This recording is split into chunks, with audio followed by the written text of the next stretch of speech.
Olá, toda a comunidade da Unimes Virtual.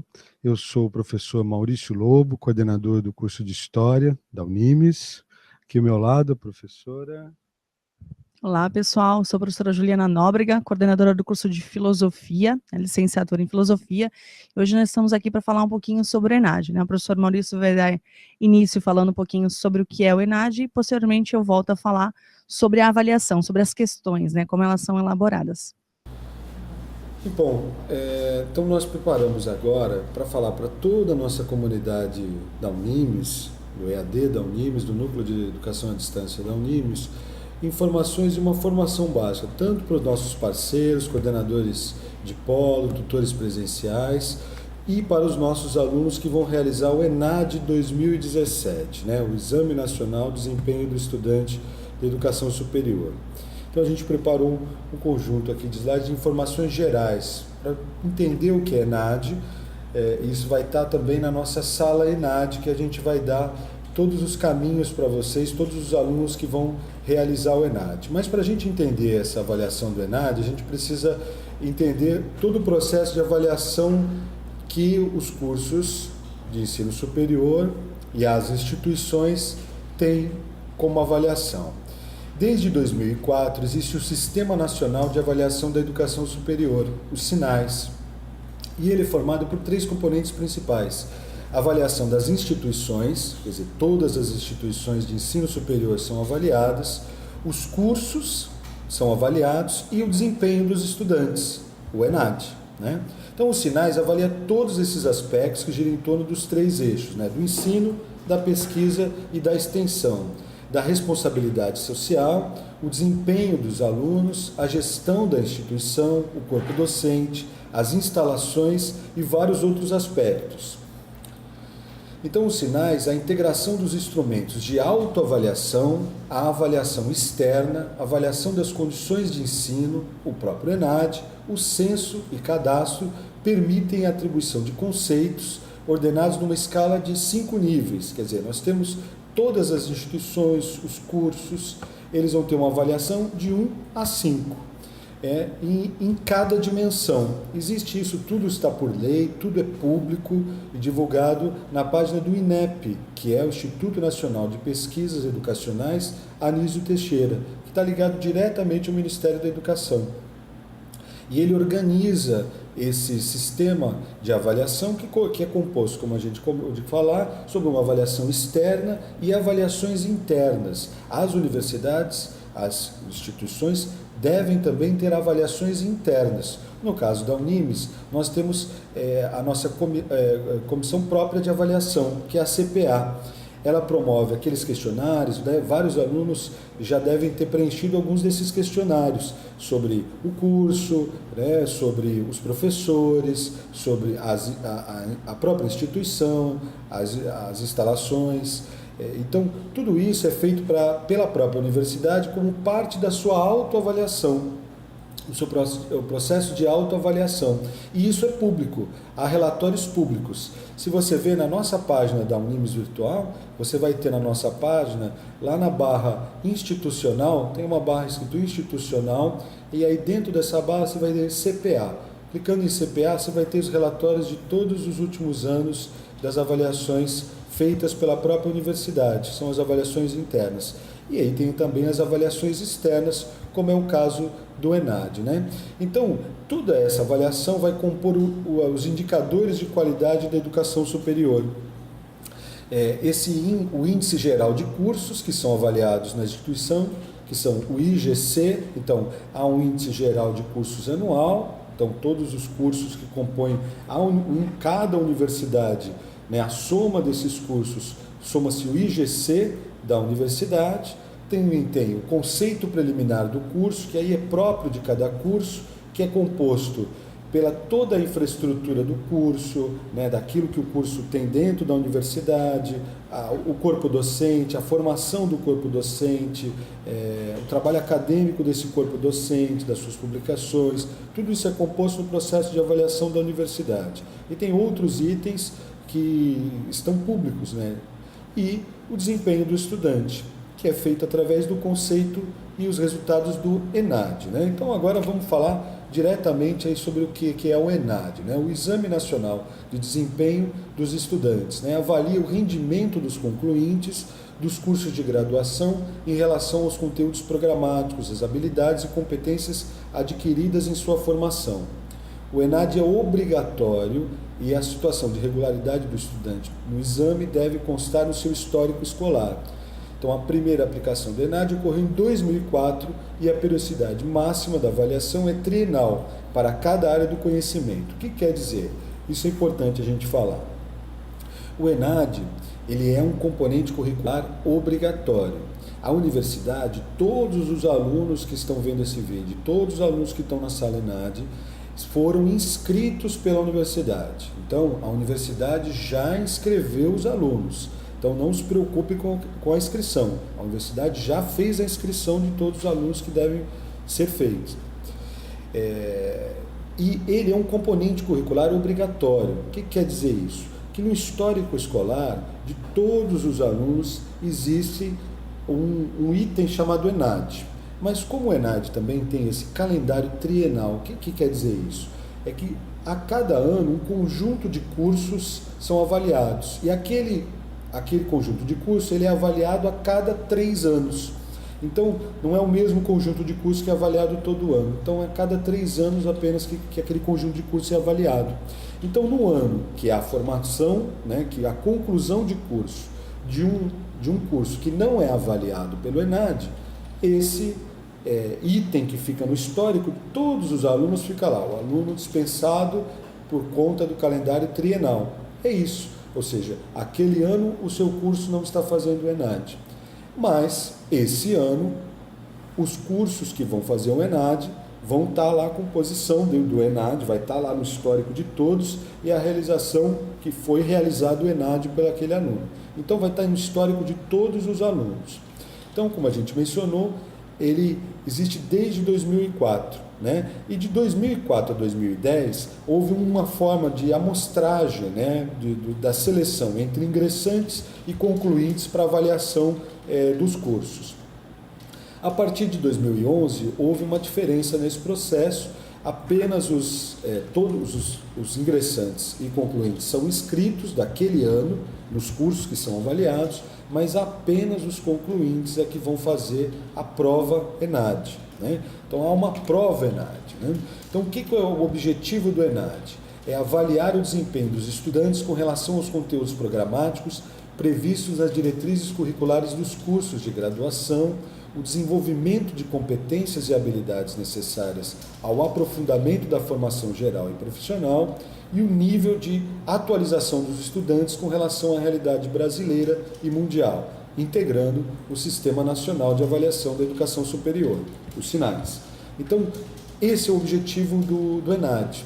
Então, com isso, o ENAD, né, a gente fala que o ENAD ele é uma prova, né, e essa prova ela vai ser realizada a partir desta relação das diretrizes do curso, dos componentes desses cursos, né, que nós vamos também estar fazendo todos na sala ENAD.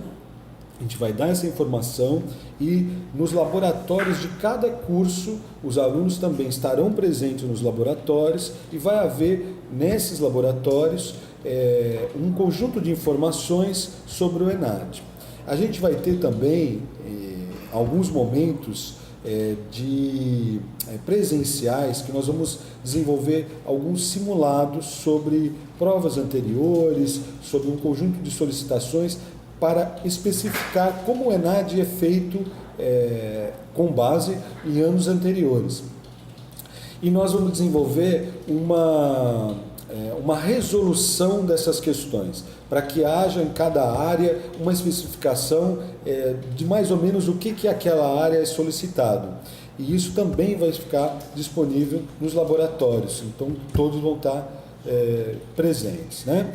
Então, no ENAD 2017, a gente vai ter os seguintes cursos que vão ser avaliados: as licenciaturas em Artes Visuais, Ciências Biológicas, Ciências Sociais, Filosofia, Física, Geografia, História, Letras, Matemática, Música, Pedagogia e Química. E ainda o tecnólogo em Gestão de Tecnologia da Informação. Então, estes cursos farão, né, os concluintes destes cursos farão a prova ENAD. Ainda no caso da regra, né, para essa prova, aqueles que também, no caso das licenciaturas, que têm previsão de conclusão até o na metade de 2018, também farão a prova ENAD, certo? Então, quais estudantes estão inscritos? Então, ingressantes de 2017 dos cursos que são convocados para a prova. Então, todos esses cursos que a gente mencionou. E também os concluintes, né, de 2017 e aqueles, no caso das licenciaturas, que tem previsão até o meio de 18. Né? E no curso de tecnólogo, apenas aqueles que vão ter, que são concluintes em 2017. É a universidade quem inscreve os estudantes. Então, portanto, todos aqueles que são concluintes, que estão nessa situação, estão inscritos pela universidade. Portanto, não se preocupe com a inscrição. Tá? Aqui, retirado do próprio edital, que a gente também está disponibilizando na sala ENAD, para que todos tenham consulta, o edital promovido pelo INEP, a gente tem aqui um cronograma de todas as etapas. Até nesse momento, nós já passamos e até a letra D a gente já foi, né? Então já houve a pré-seleção dos cursos que vão fazer, o ENAD, a inscrição de irregulares que são de anos anteriores, na letra B, na letra C, os estudantes ingressantes que foram inscritos, na letra D, os concluintes também que já foram inscritos até o dia 11 de agosto. Então nós estamos agora no período de retificação e enquadramento das inscrições. Né? Então, essa retificação de algum aluno que haja necessidade, né, desse processo de arrumar a sua inscrição que não estiver correta. E aí, da letra F em diante, a gente vai acompanhar através da sala ENAD, informando todos os alunos, todas as etapas. Nós estamos no momento de cadastro dos alunos concluintes diretamente na página do INEP. Nós estamos apresentando para vocês um passo a passo de como desenvolver esse cadastro. O cadastro é fundamental. Esse cadastro vai estar aberto na própria portal do INEP até o dia da prova, até o dia 26 de novembro. Mas vocês devem preencher antes. Por quê? Porque o cadastro, são apenas dados pessoais, e um cadastro de um e-mail pessoal e telefone. É através dessa forma de contato que vocês vão receber todas as informações para saber o local da sua prova, né? Então é fundamental que vocês tenham feito o cadastro anteriormente. Nós vamos estar acompanhando, fazendo um passo a passo para que todos os estudantes que precisam fazer o cadastro façam o cadastro. Acompanhem na nossa sala ENAD. Então lá vocês podem, no caso do aluno que necessita de um atendimento especializado, portador de necessidades especiais, pode também nesse cadastro designar isso. Haverá também aqui no outro item, letra H, o preenchimento do questionário do estudante. Nós também daremos ampla informação sobre como é o preenchimento do questionário do estudante. O questionário do estudante também envolve dados pessoais dos alunos, mas também dados sobre a impressão dos alunos da universidade, da instituição e do curso que eles realizam. E é fundamental preencher o questionário do estudante. Sem o preenchimento também do questionário, o aluno pode se tornar irregular. O que quer dizer isso? Quer dizer, o aluno não estaria apto, é como se ele não estivesse apto para a realização da prova, porque o questionário do estudante é parte do ENAD 2017. Então, é fundamental o preenchimento do questionário do estudante. Então, o preenchimento do questionário do estudante, o cadastro feito no site do INEP, a gente vai dar ampla informação sobre esse caminho que vai ser feito, tem um longo período que isso vai ficar aberto e disponível para que todos os alunos que precisam fazê-lo, façam. E aí somente a partir aqui, como vocês podem acompanhar, a partir aqui do dia 13 de novembro é que vão ser divulgados para todos os estudantes que fizeram o cadastro o local da sua prova. Certo?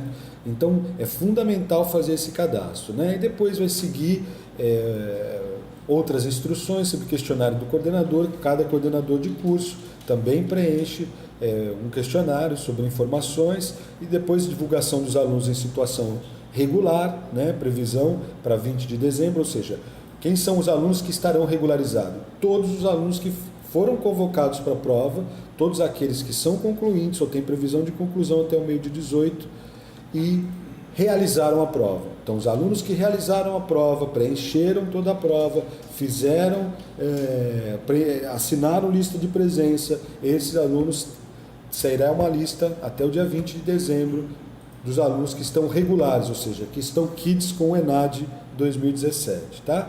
E depois segue aqui a tabela de informações com períodos de dispensa para aqueles que não realizaram. É bom que fique claro que a dispensa são só casos previstos por lei. Os alunos, né, são casos, portanto, que são já previstos por lei de não comparecimento na realização da prova. O ENAD é componente obrigatório. É fundamental realizar a prova do ENAD.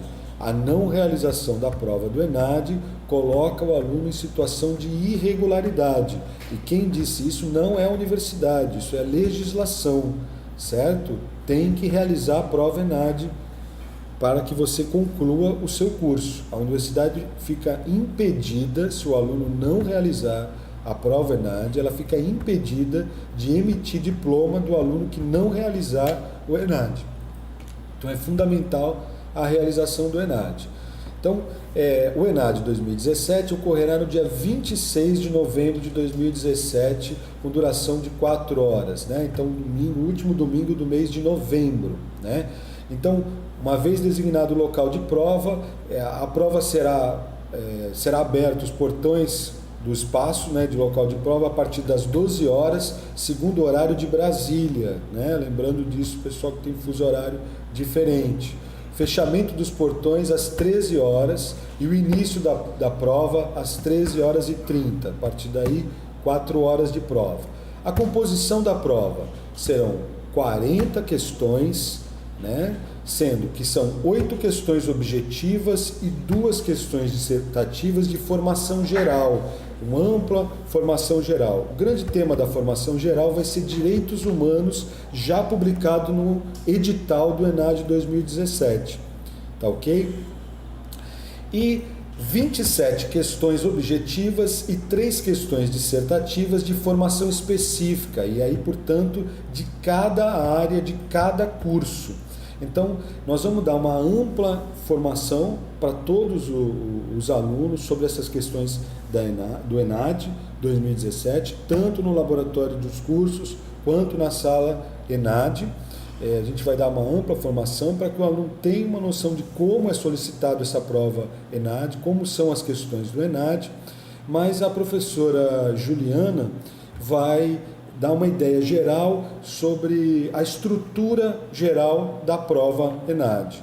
Então ela vai agora acompanhar vocês. Oi, pessoal, então agora a gente vai falar um pouquinho sobre as questões do ENAD, né? Como que essas questões são pensadas, como elas são realizadas, né? Elaboradas, e quais os objetivos dessas questões, para que vocês se familiarizem um pouquinho com a prova antes de vocês chegarem lá.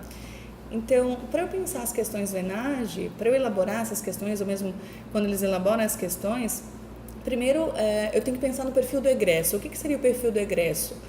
Como o professor Maurício já falou, todos os cursos possuem uma diretriz. Essa diretriz tem diversas informações sobre o curso, inclusive aquilo que se espera do aluno formado no curso.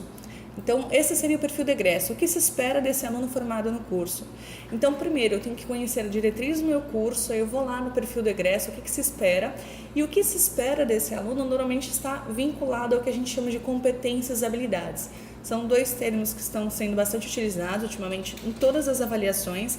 Inclusive, se vocês perceberem, nossas próprias avaliações aqui da Unimes Virtual têm sido feitas, a gente tem tentado fazer muito mais com competência e habilidade do que conteúdos.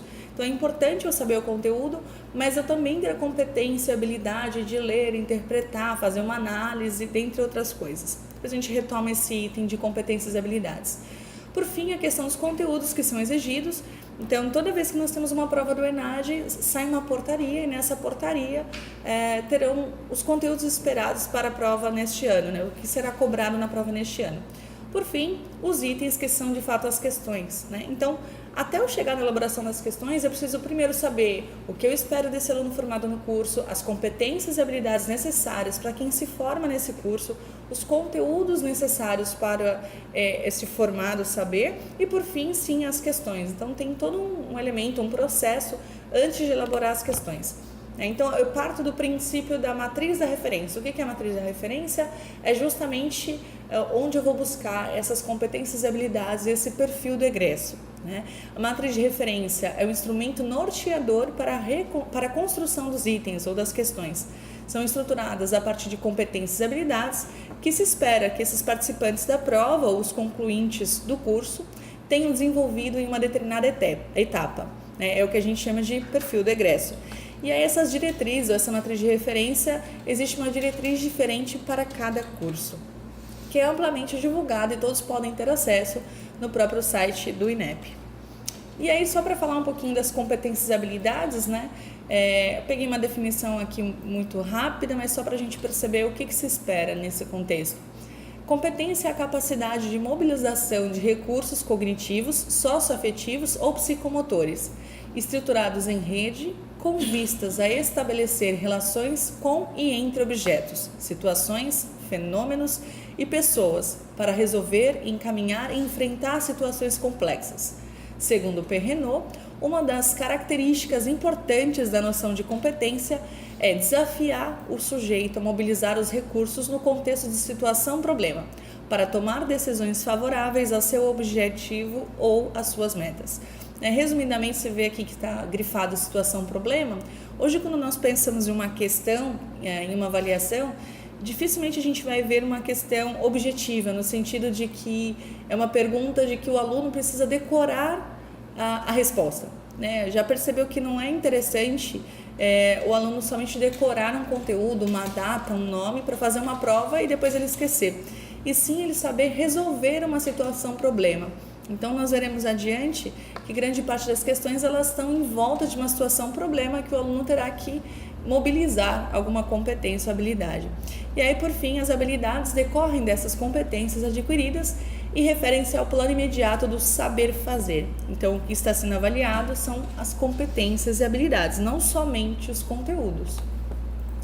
Então, pensando nesses elementos todos que compõem a questão, a gente vai poder perceber que a maioria das questões elas têm uma estrutura muito próxima. Acho que essa é a principal intenção desse vídeo hoje para vocês. Essa estrutura, isso em qualquer curso, em qualquer área do conhecimento, as questões elas sempre começarão com um texto base. Esse texto pode ser uma imagem, pode ser um gráfico, pode ser um texto de fato, uma citação direta. Em seguida, nós teremos o enunciado ou o comando. Então, posteriormente ao texto base, nós temos o comando e o enunciado. O que seria isso? É justamente o que se quer saber, é a pergunta em si. Por fim, as alternativas, sendo que o gabarito é a resposta correta e as demais alternativas é o que a gente chama de distratores, né? Então, essa é a estrutura básica das questões, não só do ENAD, mas de diversas outras provas que nós temos verificado. Então, dentro dessa estrutura, nós ainda temos 3 tipos de questões mais utilizadas nas últimas provas do ENAD, né? Se a gente for pegar o histórico das provas do ENAD, isso também é fácil acessar no site do INEP, você pode verificar todas as provas e os 3 tipos de questões mais utilizadas. A primeira, interpretação com resposta única.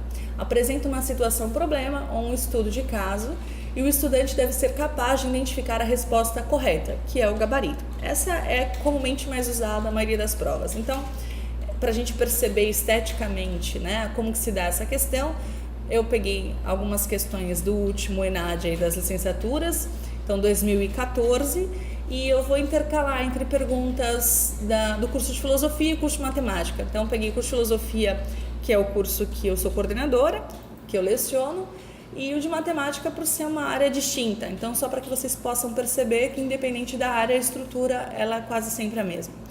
Então, a questão 3 do ENAD 2014, aqui nós temos um texto, né, o texto base, e em seguida esse gráfico. O gráfico também é representado como um texto. Por fim, aqui a referência bibliográfica desse dado. Então, o gráfico, o texto, essa parte inicial da questão. Logo abaixo, nós podemos perceber aqui o comando ou o enunciado, o que se pretende, o que está perguntando. E aqui é importante vocês perceberem algumas palavras-chave também. Além da gente perceber no próprio texto algumas palavras-chave que possam nos ajudar a responder, o comando é justamente aquilo que vai indicar o que está sendo perguntado, para eu não ficar em dúvida e de repente responder alguma coisa que não tem a ver com a pergunta, vamos dizer assim. Então nós temos aqui o comando, é o que se pergunta, e em seguida as alternativas, né? Acho que a gente não deve focar agora nesse momento nos conteúdos, porque num outro momento, cada curso que passará pela ENAD agora neste semestre vai estar fazendo um vídeo específico, né, com resoluções de questões do seu próprio curso. Então cada curso depois vocês vão verificar no laboratório de vocês, em que serão comentadas questões do curso de ENADs passados, né? Então aqui é mais para a gente pensar a estrutura. Então, por fim, as alternativas, e somente uma delas está correta, tá?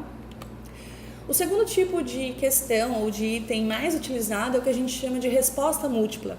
Apresenta uma situação ou estudo de caso, situação, problema, e em seguida algumas afirmações pertinentes a ela. O aluno deverá analisar cada afirmação para poder escolher uma alternativa em uma chave de respostas. Então, como é que se dá? Novamente, nós temos um texto base, a referência desse texto, que é fundamental, a fonte, né? Inclusive, ela às vezes dá até uma dica daquilo que a gente precisa saber, essa referência. Então, aqui é um texto de filosofia, do Immanuel Kant. E em seguida, nós temos o comando, né? O que se espera da questão. E esse é o segundo tipo de questão, ele me apresenta algumas afirmativas, né? No caso dessa aqui, nós temos 4 afirmativas. O que você precisa saber quando responde a prova é quais dessas afirmativas estão corretas em relação ao texto e o que você já sabe sobre o assunto. Por fim, aqui o comando é correto que se afirma em. E aí a gente tem que perceber quais estão corretas para saber qual é a alternativa correta, ou seja, qual é o gabarito. Então eu verifico a veracidade da afirmação 1, da afirmação 2, afirmação 3, afirmação 4. E depois essa chave de respostas, as afirmações corretas, eu tenho que identificar aqui no gabarito. Então percebam, essa prova é a de filosofia, eu tenho a estrutura da filosofia, mas essa prova seguida aqui, essa outra questão na verdade, ela já é de conhecimentos gerais e mantém a mesma forma. Então o texto ele começa na verdade com uma tirinha, né? Embaixo a referência dessa tirinha, em seguida um trecho, né, no caso aqui sobre gestão democrática, e também a referência desse trecho. Isso tudo é o texto base, é a fonte de informações, a contextualização da questão. Em seguida tem o comando e as 4 afirmações também. Eu tenho que julgar quais dessas afirmações são de fato corretas, para lá no final identificar qual é o gabarito, ou seja, qual a resposta correta. E por fim, nós temos o terceiro item mais utilizado, que na verdade o que a gente tem identificado é que esse tipo de pergunta ela se encontra mais no ENAD. Não existe, ou praticamente não existe em outros tipos de outras provas, né? É a interpretação com asserção razão. Apresenta 2 afirmações interligadas pela palavra porquê. As 2 afirmações podem ou não estabelecer relação de causalidade entre si. O estudante deve verificar as 2 afirmações e identificar se são corretas ou incorretas e se há relação de causalidade entre elas, né? O que eu quero dizer com causalidade? Se uma justifica a outra ou não. Então, digamos que é uma das questões mais complexas, porque além do aluno, do respondente, tem que saber se elas são verdadeiras ou não, eles também têm que verificar se existe uma relação entre elas, se uma justifica ou não a outra. Vamos ao exemplo. Então, pegamos aí uma questão de matemática, da área de exatas, né? E aí nós temos o texto base, da mesma forma que as outras questões, mas em seguida 2 afirmações e o porquê no meio delas, né? Então, o que eu preciso saber? Se a afirmação 1 é correta, se a afirmação 2 é correta, né? Eu tenho que saber se elas são corretas ou não, mas também se uma justifica a outra ou não. Então, quase sempre, se a gente for perceber, as alternativas serão dessa maneira, né? Então, as asserções, né, as afirmações 1 e 2 são verdadeiras, mais a 2 é uma justificativa correta da primeira, e a 2 é uma justificativa correta da primeira. A 1 e 2 são verdadeiras, mas a 2 não é justificativa correta da primeira. A 1 é uma proposição verdadeira, a 2 é uma proposição falsa. A asserção 1 é uma proposição falsa e a 2 é uma proposição verdadeira. As asserções 1 e 2 são falsas. Então, normalmente, as alternativas serão dessa maneira. Você precisa identificar se elas são verdadeiras ou falsas individualmente e se uma depende da outra, se uma justifica, na verdade, a outra, tá? Isso aqui é independente da área, né? Se a gente for ver, por exemplo, aqui no caso, já na área de humanas, eu peguei uma questão da filosofia, nós temos um trecho, aqui um texto básico, como qualquer outra questão, e as duas afirmações, ligadas por um porquê. E da mesma forma, as alternativas serão até idênticas, né? Você quer saber se a primeira e a segunda são verdadeiras, se uma justifica a outra ou não. Tá? Então, esse tipo de questão, como eu disse anteriormente, normalmente a gente vai verificar mais no ENAD. E ela é de uma complexidade um pouco maior do que as outras questões. E nós temos também, compondo a prova, as questões discursivas ou questões dissertativas, né, como alguns costumam dizer. São as questões que vocês vão ter que elaborar um texto, escrever. A proposta normalmente é muito parecida com as questões objetivas. Eu começo com um texto base ou imagem, né, que também é um tipo de texto, o comando, que seria então o que se pretende com a pergunta, o que se quer saber, e depois os tópicos a serem considerados, que é uma possível problematização do tema. Então aqui verifique, a gente tem um texto base, a referência desse texto base, e aí considerando essa citação e o texto base, aquilo que você conhece, a gente dá um tema, né?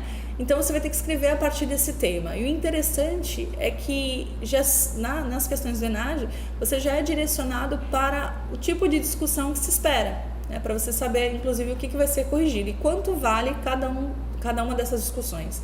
Então, nesse caso aqui, o tema base é governar consiste em uma arte, né? Com base aí no texto do Platão.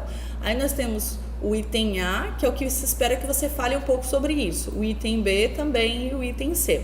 Significa que você tem que responder A, B e C? Não. Significa que você vai fazer um texto e que nesse texto você vai ter que considerar esses itens. Tá? Você pode fazer um parágrafo sobre cada um, como você quiser, mas não precisa enumerar A, B e C. É um texto corrido e que tem que considerar tudo isso para ser falado sobre o tema esperado. Mas isso é na área de humanas, ok. Na área de exatas, a mesma coisa. Nós temos um texto base que contextualiza o que está sendo pedido, nós temos o comando e nós temos os 3 itens que devem ser respeitados na hora de escrever escrever a resposta, né? Então, claro que aí a linguagem é um pouco diferente, mas da mesma forma eu tenho esses itens que me apontam o que se espera na hora que eu estiver escrevendo o texto. Então, para a gente fechar, o que é considerado na elaboração então dessas perguntas? Ou o que vocês precisam saber antes de responder a prova, antes de chegar à prova, para não ser uma surpresa, né? Eu preciso saber o perfil de egresso, as competências e habilidades que se espera desse aluno formado, né? Essas competências e habilidades têm a ver diretamente com a diretriz do curso e com a portaria do INEP, ou seja, são documentos oficiais que já não deixa como surpresa o que vai ser a prova. Não, já fica claro como é que vai acontecer essa prova. Os conteúdos de formação geral e específicos, então nós teremos uma prova de formação geral, né, que já está também definido e aí tem a ver muito com questões dos direitos humanos, específico no caso de cada curso, e no caso das licenciaturas nós temos também algumas questões específicas da licenciatura, as questões pedagógicas, né? Serão 5 perguntas sobre questões pedagógicas. Depois, existem questões de diferentes níveis de dificuldade, então nós teremos questões fáceis, médias e difíceis, né? E diferentes tipos de questões. As mais utilizadas, como nós falamos, são 3 tipos. Uma em que eu tenho uma situação problema e eu tenho que descobrir qual das alternativas é verdadeira. A outra que eu tenho afirmações e eu preciso verificar quais afirmações são verdadeiras para verificar a resposta. E por fim, onde eu tenho 2 afirmações ligadas com um porquê e que eu tenho que tentar entender se elas são verdadeiras ou falsas e se existe uma ligação entre elas. E depois que vocês terminam de fazer a prova, nós temos um questionário de percepção da prova. Tá? Então esse tem sido o padrão das últimas provas do ENAD, que a gente pode perceber. As provas estão disponíveis, vocês podem verificar os tipos de questões. E a princípio o que a gente queria falar um pouco sobre as questões é isso. né? Em seguida, nós teremos outros vídeos específicos na sala, em que cada professor ou coordenador de curso está comentando as questões específicas do curso de vocês. E aí, então, a gente pode finalizar essa parte das questões. Até mais.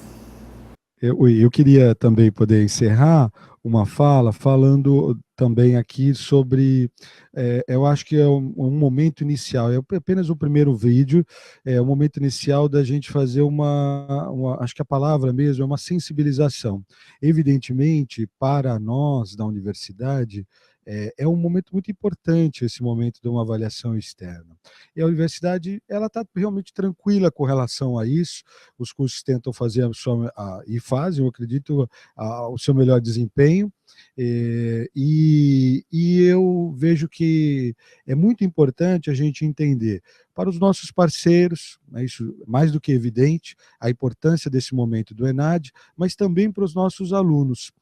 Muitos, e eu gostaria de fazer esse comentário, muitos entendem que às vezes o aluno não entende o compromisso desse momento do ENAD. Eu não vejo assim. Eu acho que o aluno que está antenado, um aluno que mais... e o nosso aluno, que principalmente os alunos de licenciatura, ele está antenado com o mercado de trabalho, ele já está acionando, muitos deles, na verdade, ele sabe, na verdade, a importância do diploma e do valor do diploma do curso dele.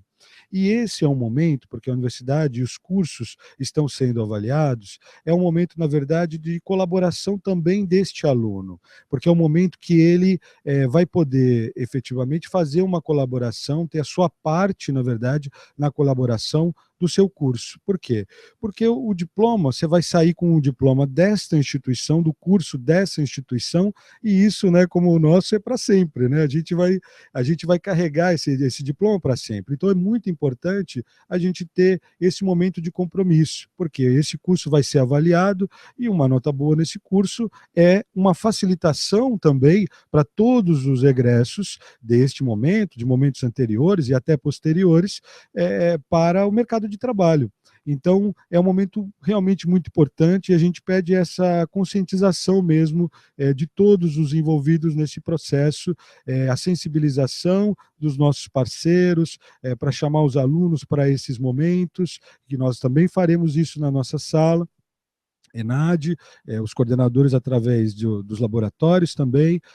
A gente vai ter outros momentos discutindo assim as questões mais detalhadamente, com seus conteúdos, mas é importante que a gente dê a clareza da participação de todos nesse processo, da participação e do que cada um pode colaborar nesse momento. Tá? Por enquanto a gente acho que termina por aqui, né? Eu agradeço a todos e obrigado.